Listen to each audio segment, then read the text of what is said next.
The Runaways finally show off their powers as they come together to save one of their own, and we learn the identity of the crusty old dude in the pod. So let's break down episode 5 of Marvel's Runaways right here on What Happened.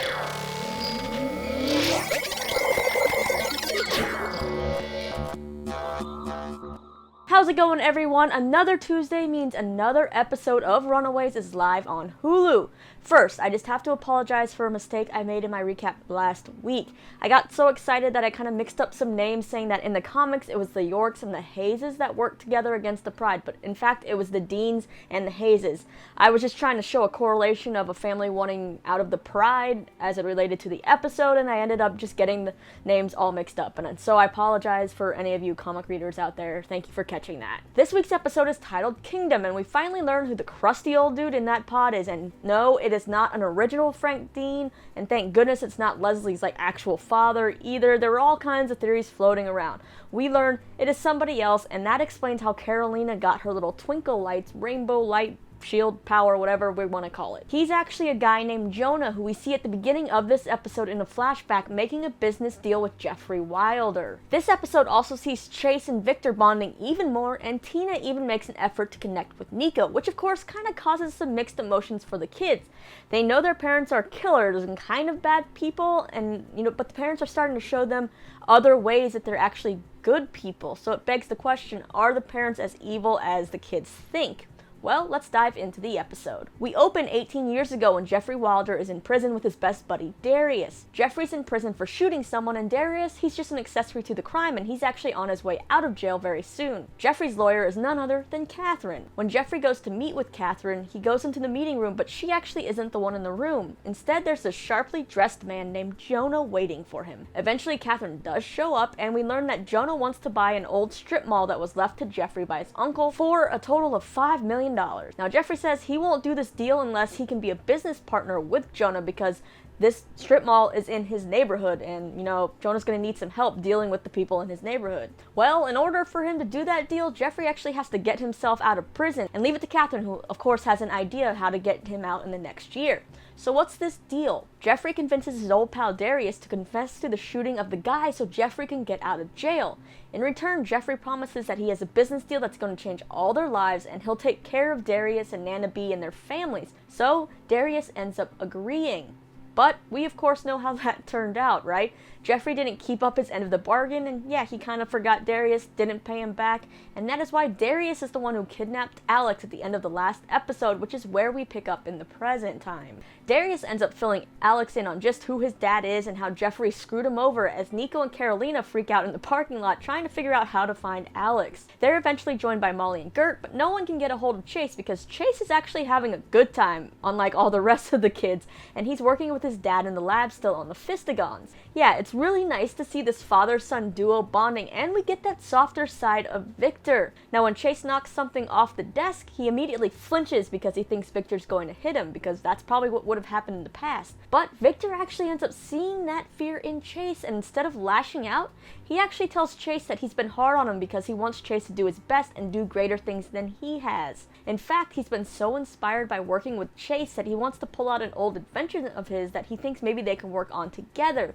and more on that in a little bit. Back to the girls, they all get in Carolina's Mini Cooper, and I'm pretty sure Carolina thinks she's Charlize Theron in The Italian Job, because she is speeding and whipping that car all around town trying to follow Darius' car thanks to a spell that Nico casts using the staff. Darius takes Alice to Nana B's house, where they call Jeffrey to let him know that the price has gone up from $50,000 to $1 million if he wants Alex back. Darius tells Jeffrey to meet him in the park in an hour, so Jeffrey lies to Catherine saying he has to take care of something. Then he goes and calls Detective Flores and asks for 3 cops in an unmarked car to come with him. As they wait for Jeffrey to show up, Alex starts chatting with the young kid Andre that works for Darius, and then all of a sudden gunfire breaks out and Jeffrey and his cop buddies show up. Now when Andre points his gun at Jeffrey, he ends up getting shot. So who shot him? It's actually Alex who shot Andre from behind. Jeffrey's kind of shocked to see that Alex did this, and so he turns to check on Andre. But when he turns back around, Darius has Alex again, and those two drive off. As to not attract any more attention to their car, Darius tells his driver to obey the traffic rules, so when they stop at a red light,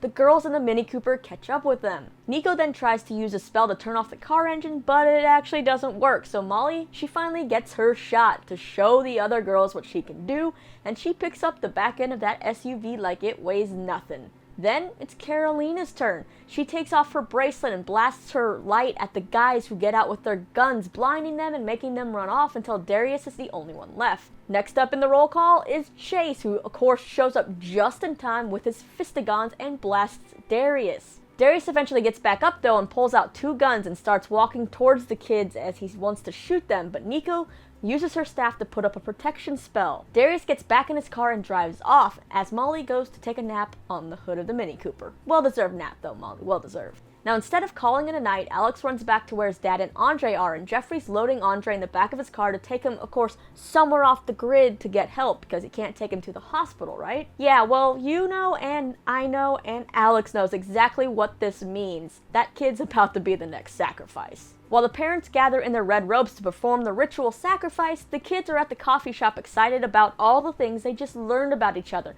including that Gert also has a pet dinosaur. Alex then shows up saying they have to go to try to save Andre because he's about to meet the same fate as Destiny. So they rush off to the Wilder house and Molly muscles the entrance of the chamber open, but surprise! The parents aren't there, so where is this ritual happening? Well, since the Pride had such short notice, they decided to do things quickly, and they're actually carrying out the ritual in Leslie's private meditation room, so the 2 pods are right next to each other. As they're setting up, Victor actually gets a glance of Janet brushing her hand against Robert, and we learn that Tina didn't have time to go home and get the staff, but it seems like the staff isn't really needed in this ritual. It's only used for a protection bubble. Now the pods, it seems like they are actually working this time, because when they open up Andre's, he's gone. Leslie tells everyone else that it worked and they can leave now because she wants whoever walks out of that pod all to herself. So who walks out of that pod? Yeah, it's the guy Jonah who we saw at the beginning of the episode in the flashback making the deal with Jeffrey. So that strip mall plot of land that he wanted is where that so-called school is being built. But what's the deal with that specific plot of land? And we're still not entirely sure just who Jonah is, guessing he's some kind of alien something. And he and Leslie seem to love each other because we hear Jonah tell Leslie that when he thought the sacrifice wasn't going to work and he wasn't going to get better, he was scared he'd die without ever looking into her eyes, and he wants to meet her. And the her that he is talking about here is Carolina. Yeah, so that crusty ancient alienish dude who isn't so crusty looking anymore thanks to some nip tucking from a sacrifice. Get it? Nip tuck. If you watch Nip Tuck and you know who Julian McMahon is, you know. Turns out this guy is actually Carolina's dad, which means poor Frank. We do actually see Frank in this episode for a quick bit, and he's out in the middle of nowhere in the crater trying to go ultra, doing whatever that ceremony is. But 2 ladies from the church walk in to inform him it didn't work, and it seems like he's not ready to go ultra yet. Which just means that going ultra probably is a bunch of BS that is just made up to get people out of Leslie's way, I'm pretty sure. Even though Frank says he did feel something. Back at the Wilder house, Alex runs back upstairs to the office and tells Nico he feels responsible for Andre's death, and they talk some more about their parents and who they are and if they could trust them, all this, and it leads to a Nico and Alex makeout session. That is interrupted though by Carolina, who looks a little bit upset at the sight of those 2 together. She ends up telling them that Chase found a hidden camera downstairs, so when they check to see if there's any footage, they realize there isn't, but all the footage that's been on it has been funneled to Nico's parents' tech company, so they need to find a way to get there in order to get the footage. Now as the kids return home, they all handle the events of the day in different ways. Carolina kind of has a little breakdown and wrecks her room. Molly and Gert, meanwhile, go downstairs to sleep with the pet dinosaur for safety, I'm guessing. Nico sneaks into Tina's office to return the staff, but is actually caught by Tina. Now instead of getting angry, Tina actually tells Nico that she's the only other person in the world who the staff will work for, and Tina lets Nico have it for the night in hopes that she can regain her trust. Alex confronts Jeffrey about Andre and all the lies that Jeffrey's been telling him. When Jeffrey shows some signs of anger, Alex decides he's gonna go sleep in the guest room. Chase returns home to find Victor working on that old invention he talked about earlier. That old invention is actually some sort of time machine, but not one that teleports people. Instead, you get sent visual messages from the future. Victor tells it to show Los Angeles of the future, but nothing happens, and Victor once again gets angry and throws the machine off the table. Then gets one of those piercing headaches that we saw in one of the earlier episodes, and we learned that Victor actually has brain cancer, and the procedure that he had doesn't seem to be working. Now, it seems like Chase already knew this bit of information, but someone who doesn't know is Janet. As they walk out of the room, we see the time machine actually does start to work, and an image of Los Angeles shows up on the screen, and we see the city crumbling to the ground. Alright, so that wraps up this episode of Runaways. The kids have yet to still run away as the title suggests, but it has to be coming soon, right? It's nice that they all finally know about each other's powers and secrets, which means that, more action can take place coming soon, right? And the old crusty dude, I'm glad that we can start learning more about him and what his purpose for this so-called school is, and just more about his backstory. I also love that Julian McMahon is playing Jonah because it means he gets a shot at another Marvel villain, and he just kind of suits that villain role really well. I mean, he's probably a really nice guy in real life, but that he just has that villainous look, and makes me wonder, is Jonah going to be more evil than Dr. Doom? I don't know if that's possible, but we shall see. We also have been seeing some better sides of the Runaways' parents, so will that persuade these kids to go against their parents, or maybe not go against their parents? Only time will tell, because I kind of think Chase is really loving this bond that he has with Victor now that he's been longing for, so will he want to give that up? For the show as a whole, I am still enjoying it, but things are moving obviously a lot slower than they do in the comics. Like, I'm ready for more action to take place, and hopefully now that we've seen the kids in action with their powers and their gadgets, that will happen soon. Like, hopefully the momentum starts to really go forward, and maybe they'll actually run away sometime soon. I don't know. Let me know what you think of the show so far. Do you have a favorite moment from this week's episode? What do you think about that reveal of Jonah? And any theories for what is ahead? Let me know down in the comments below, where you can also check out more of my videos right over here. If you like what you see, feel free to hit that subscribe button, the thumbs up, whatever you wish. It's free. You don't even have to do it if you don't want to. I won't be hurt.